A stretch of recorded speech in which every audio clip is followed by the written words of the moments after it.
Welcome back to Dear Amber. This week we're going to let you know all about the cool stuff that you can get made in China. And Jenny will tell us about how Christmas is passed in Shanghai. Plus, for all you newcomers to China, there's a little advice on making new friends.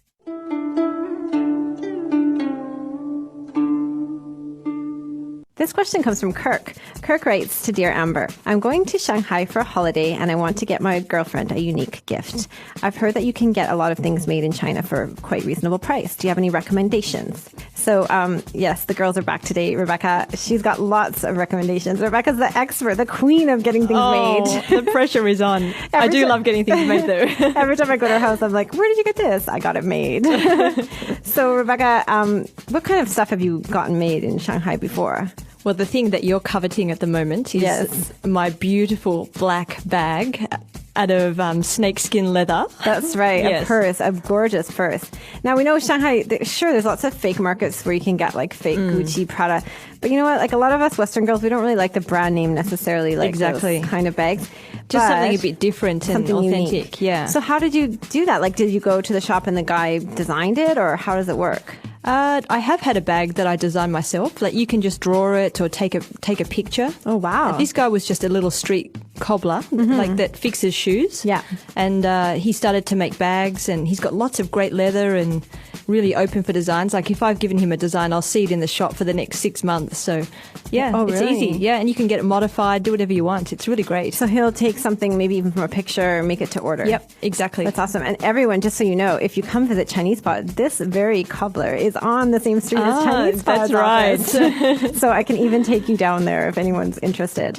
So he makes bags. Now, is it like a leather shop? Does he also make other things out of leather if you like? Yeah, he makes belts and little like purses and cool. satchels, things like that. Yeah, leather related. Yeah. And speaking of leather, does he make shoes? I've also heard that some people have gotten shoes made. Yeah, I've heard that too. I've seen quite a few shops actually, but I've never had shoes made myself. Yeah, I mean, and for people like, I don't know about you, Rebecca, but I'm size 9. Yeah, me too. I can't buy women's size 9 anyways here in Shanghai. So I was kind of thinking getting it done. I thought it'd be kind of quirky and fun, but it's a bit of a commitment because getting shoes made isn't cheap. No, exactly. There's a lot of work that goes into it. It's true, and I'm a bit worried. Sometimes I've seen the leather and it looks a bit, clunky and heavy. You're not to our delicate tastes. Yes, exactly. I mean, they're just using like a big old sewing machine. So that's right. I don't know how. A bit of cowhide. But yeah, in the meantime, I've gotten shoes repaired, and they've done a good job. Okay, so there's the bag, shoes, leather items, that angle, which is pretty cool gift, I think. I think Kirk, maybe your girlfriend would like that. For sure.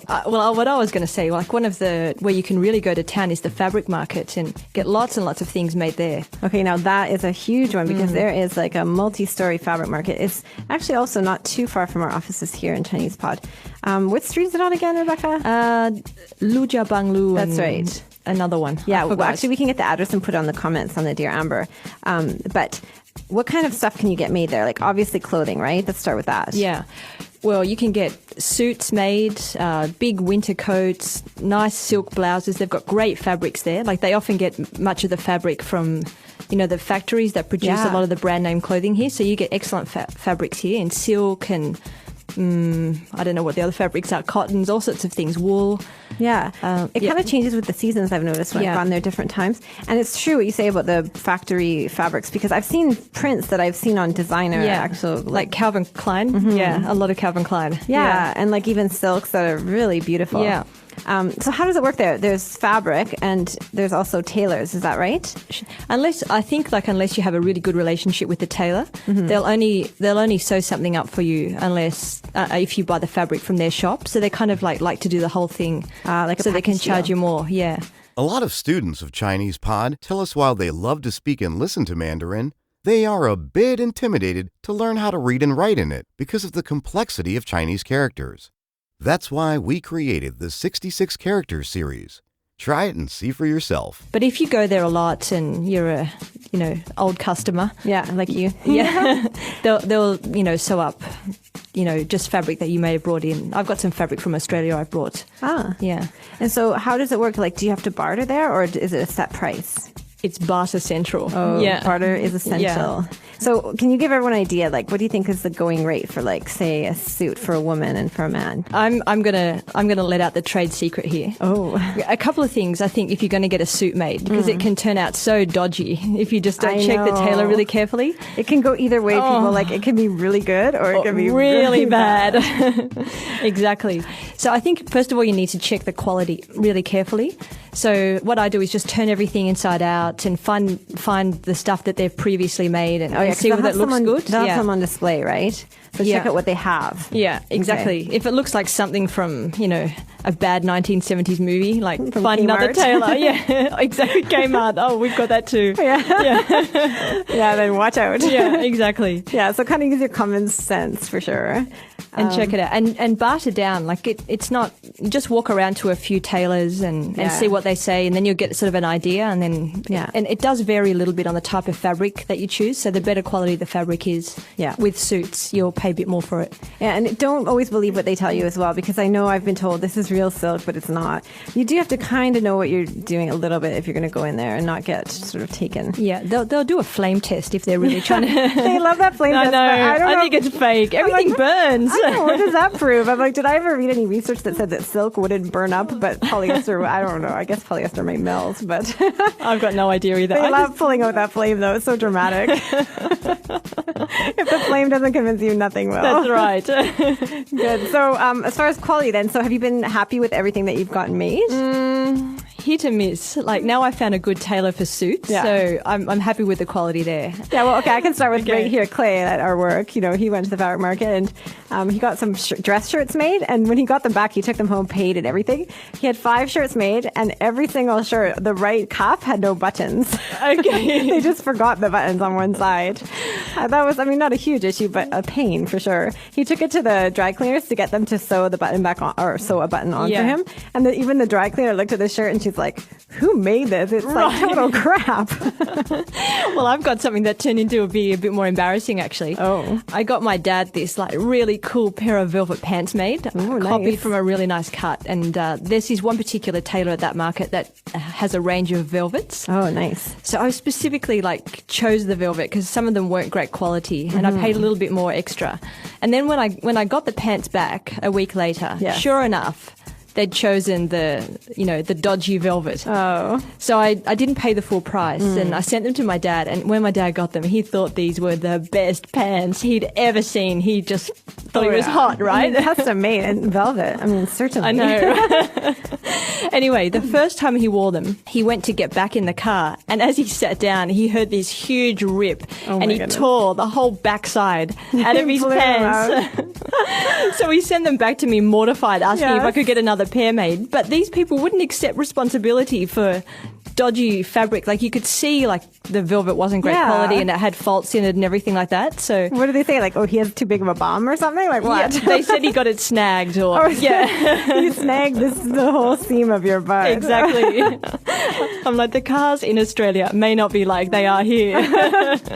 That's too bad. So he never did get his beautiful velvet No, I'm pants. still looking for another velvet person. So also I know I went to your house, Rebecca, and you had some pillows and throw pillows that were in the beautiful Chinese silk, kind of the material that they make qipao dresses out of. Exactly. That's a really good idea, I think, for a gift for a girl. Yeah, exactly. Because they're very expensive to buy that stuff back home, but you can get really beautiful things made. I've had even sofa covers made here and curtains and things like that as well. Oh, and that at home is very expensive. So how much would it cost to sew to get them to make a pillow for a throw cushion sort of thing? It depends on the size of it, but just sort of an average, something you throw on the sofa, about 80 renminbi. Oh, it depends on the qipao fabric, though. That's really good, maybe $10 US. Yeah. And what about sofa cover and curtains? Do you remember? Maybe it was a 3-seater, so it was double and then another 2 seats. I think it was a little bit over 1,000 renminbi in velvet. That's really good. Yeah, I think I've got a velvet fetish at the moment, maybe. I think I want one of those. It's very nice. Cool. Okay, so there's home furnishings definitely you can get made as well. That's a very good idea. I do have another thing. Oh, what? Just recently, my husband lost his wedding ring. Oh. So he knew this was not good news. Yes. So he went out to himself to find a jeweler to get a new wedding ring made. So he got one made in like a really heavy silver and not just your standard one, like quite thick and heavy. And Nice. Yeah, it took forever to get it back, but Yeah. it's kind of acceptable in my eyes, so that's all right. So that's kind of cool. You can also design your own jewelry. Yeah. And and so do you find the price was a lot cheaper than home, or? I'm not sure. I At can't least it's- remember. Yeah, but I guess at home you could never get it custom made either. True, yeah. And it didn't turn his finger green or anything. Not yet. That's a good sign. Exactly. Hey, you know, another thing that I've heard is quite cheap to get done here, though I don't wear glasses, is eyeglasses. Yeah. Did you ever get any made, Rebecca? I did actually. Just recently, I was looking for kind of an unusual frame. Yeah. And there's a lot of those, you know, those guys that throw their rugs out in the street. Yeah. They sell these frames that they're not sunglasses or anything like that. And I found this cool frame in like red sort of plasticky. Yeah, like, they do look cool. You would spend a fortune on They that. look like in they're Australia. expensive. They How much? cost me 10 renminbi, and I put my own lens in it, so I'm stoked. It's like $1.50. Get out. Yeah, so that's another Yeah, good idea. and yeah. the prescription was fine. Like they just matched your old one, or Yeah, they told me they matched my old one. So unless I'm going blind in the near future, I think it's okay. Yeah. that's good. So that's another thing that people can get made here is eyeglasses. It's going to save you a lot of money getting that done here as well. Yeah. Okay, Rebecca, thanks so much. My And pleasure. I'm sure that you'll continue on your quest of finding more things for us to get Yes, made. exactly. And in the meantime, actually, I recommend there's an intermediate lesson on Chinese Pod called Tailor-Made Clothing, where you can learn lots of tactics about getting clothes made and also how to negotiate with the tailor. Oh, I have to listen to it myself. Yeah. Thanks, Rebecca. I'm lethal then.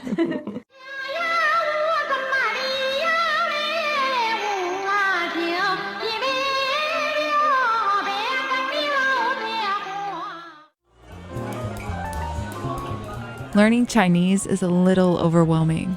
Sometimes it even feels like I forget more than I learn. Not sure how that's possible. Maybe I need to take more ginkgo biloba? Yeah, probably. But have you heard of Chinese Pod? They have an amazing new tool called the Recap app. You can choose 90-second, 3-minute, or 6-minute lesson recaps, whatever fits your schedule. The app even populates itself with the reviews of the lessons you've most recently studied. Cool. Maybe I don't need to get my head checked. Maybe. ChinesePod.com/recap. This question comes from Benjamin, and Benjamin asks, is Christmas celebrated much in China? Okay, so I've asked Jenny to come and tell us about Christmas in Shanghai at least, and the rest of China. Merry Christmas, everyone! 圣诞快乐! Now, Jenny, of course we all know that China is not a Christian country, but do you find that, are there people that celebrate Christmas in China? I think in big cities, Christmas is celebrated mainly for the commercial reasons. It's a time to party, to buy things, and to drop a lovely note to your friends and coworkers. I think actually that sounds like how they celebrate in the West too, mostly these days. But yeah, actually I did notice yesterday I went into a store, sort of like a supermarket, and they were playing Jingle Bells in English over and over and over again. But seriously, honestly, all day. Like, no other songs. It was like the only Christmas carol that they had or something. Yes, that's what happens in a lot of neighborhood stores or supermarkets in Shanghai. Yeah, and definitely the department stores, they kind of go full on decorations, right? Exactly. Yeah, because it's a fantastic commercial opportunity for So, them. like, Jenny, are Chinese people buying each other Christmas presents then? Like, is it working? I think maybe couples, like lovers, buy each other gifts, and a lot It's of become them- like the fourth Valentine's Day in yeah. China. There's like already 3. that they celebrate. Commercialism, consumerism. We're all being brainwashed by the media to tell us it's a time to give each other gifts, to shop. Yeah, and I did notice like some major areas, like tourist areas, like Xintiandi, there's a huge Christmas tree, sort of like this sort of display. But I also kind of noticed that it doesn't seem to be much of a big deal in China compared to even like Taiwan, or I know others who've been in Singapore or Malaysia. They said it's a lot bigger deal. I think so too. In China, and that is in big cities in China, Christmas is still a very sort of almost entertainment holiday. Yeah, like a spectacle more than something that they take seriously. I think like, so. do people know the roots of Christmas much, do you think? I think a lot of people know roughly what it is because in Chinese it's 圣诞, so Yeah, I was it going to ask tells you, what does that about- mean, 圣诞? 圣 means saint, Okay. and 诞 means birth, so the birth of a saint. So they do probably know it's some kind of religious holiday. Yeah. So is it a national holiday then? Do people get a day off? No, but I know in certain foreign organizations, they give a day off. Like us at Chinese Yes. Pod. Yippee. Yeah. And I know, like, we do see some churches around Shanghai. Do they have Christmas services? Yes, Jenny? they do. And a lot of them have like a 3-day, 4-day service that rolls out and allows the public to come in because there is that demand to celebrate Christmas in the most authentic, quote unquote, way. So it's probably also kind of interesting for people. So you're a Shanghai native. When did Christmas start to sort of like infiltrate China? How long ago? Maybe 10 years ago, I would say. Yeah, that's really taken quite a large scale in China. But I remember even when I was in like primary school, which is about 15 years ago, we started to give each other cards. And for us, it was just something new, something foreign, and something fun. Interesting. And what about, do you think, in other smaller cities in China, do you think that they also have any kind of Christmas sort of... I don't know. And maybe second-tier cities in China, they do celebrate. There is a spectacle, as you said, going on. But smaller cities, I wouldn't expect that. Probably But not. again, I've never been to those cities on Christmas, so I wouldn't really know. So it's kind of interesting. I was thinking that the world's so small now that Christmas kind of infiltrated China. And I was wondering, I wonder how long till Chinese New Year celebrations infiltrate the West. In Sydney, there's a large-scale celebration. Chinese New Year, firecrackers and lion dancing. And, the local Australians, they celebrate Chinese New Year with the Chinese. Oh, that's cool. Yeah, the attitude is quite similar to how a lot of Chinese view Christmas. It's just a kind party of time. Something interesting. Another good reason to have a party. Actually, that's true. In Vancouver, there's a Dragon Boat Festival, and a lot of people I knew would go and enter it as well. Wow, so interesting to know about all of our holidays. Thanks, Jenny, for letting us know. Merry Christmas! So maybe some of our listeners who live in other areas, other cities in China, can let us know how the Christmas situation is there. And if anyone would like to know some more Christmas vocabulary, of course, they can check out on ChinesePod.com. We have some lessons about Christmas as well.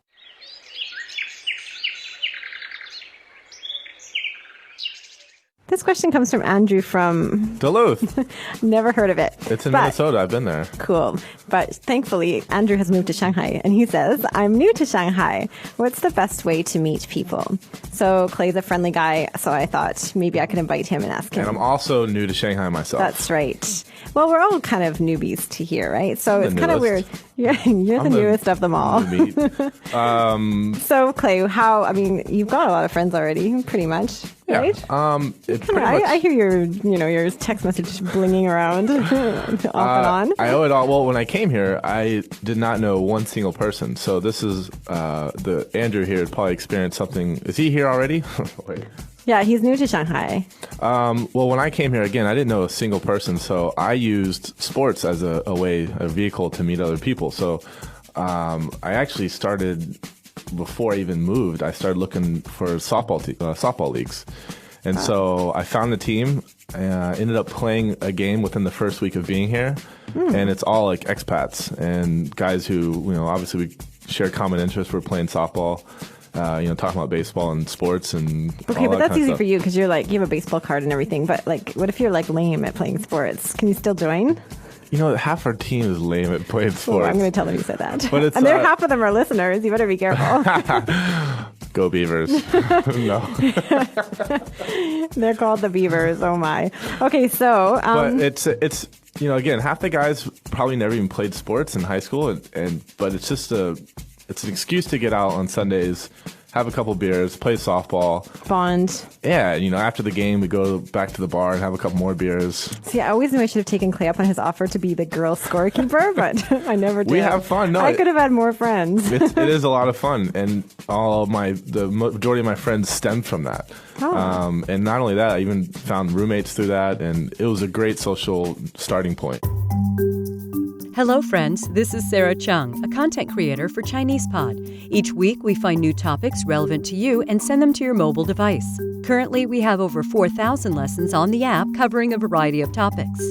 A huge thank you to all of our subscribers who make this amazing journey possible for all. If you are not a subscriber and you would like to try us out with no obligation, go to ChinesePod.com and start your free 30-day trial. You have nothing to lose and so much to gain, so sign up now.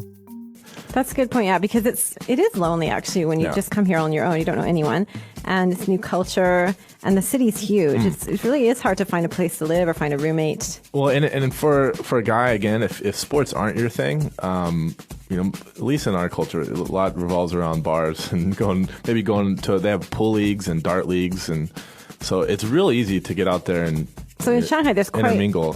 Easy here. Okay, yeah. Actually, I know I have a friend. She also has a cat, and she said that there's even this sort of group that does foster programs for cats. I think it's called SCAA or something. She played folk guitar as well. No, that's me. But I'm not a cat lady. You just need a cat. No, I refuse the cats. I'm no cat lady. But she said, you can meet people with common interests, and even people, like of course. A cat club? What do you mean by that? I don't know. It's like they foster care cats and stuff. I'm not an animal person, so I don't know. But I think some people it turns their I'll let you hang out with the cat people. No, that wasn't mine. I'm the nerd. So I was going to suggest, this is more for local friends, but I met quite a few good friends in the library. A lot of people just kind of go there and hang out, and they're all kind of bored anyways, and it's easy people to still do strike that? up a conversation. Well, you know why I like going is because people in the library? Well, there's 1 month old copies of the New York Times and the LA Times and London Times in the library. I mean, it is a month old news, but it's kind of fun to read. You're talking actual the library. Library. Yeah, it's fun. It's really fun. Tell me how it is, because I'll probably never walk in. Yeah, I know that. That's why I was never the scorekeeper on the baseball team. Our worlds don't collide. No, but and actually another huge way to meet friends, I think, is by joining a Chinese language class, because of course you're going to run into a lot of other foreigners with common interests. Okay, so Clay, now that's Shanghai. Shanghai's got tons of foreigners, right? And it is fun to have foreign friends, but if you really want to get in the culture, it's nice to have local friends. So what about when you lived in Hainan? That was probably a lot less foreigners there, right? It's funny because my world, even though I live in China, or I lived in China then, it's completely different lifestyle. I can believe that, because I think it would probably be on the weekends. A totally I'm place. only hanging out with Laowai friends speaking English. No, it doesn't feel like anything like it did when I lived in China before in Haikou.